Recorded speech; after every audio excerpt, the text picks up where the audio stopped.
At silipin naman natin ang sunrise sa Bacolod City mula kay Lalaine Moreno. Good morning, Lalaine.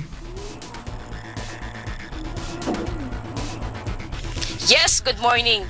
Nandito kami ngayon sa Murcia Negros Occidental, kung saan mula sa aming kinaroroonan makikita ang magandang view ng Mount Canlaon. Sa mga oras na ito, unti-unti nang sumisikat ang araw na unang sumilip kaninang alas 5:20.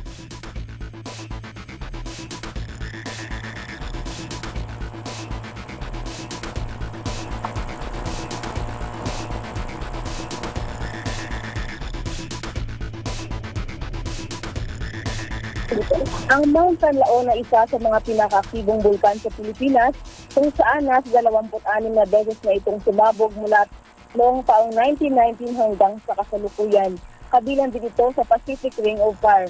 Nananatili pa rin itong pinakamataas na bundok sa Central Philippines at isa din sa mga magagandang bundok sa Pilipinas. Paboritong akitin itong bulkan ng mga mountaineers dahil sa maraming bato at matatarik na bahagi nito.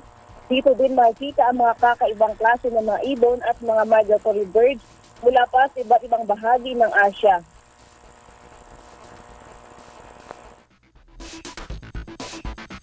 Ako si Lalaine Moreno para sa Good Morning Kuya ng UNTV. Balik sa inyo dyan sa studio. Maraming salamat, Lalaine Moreno mula sa Negros Occidental, Bacolod, the City of Smile.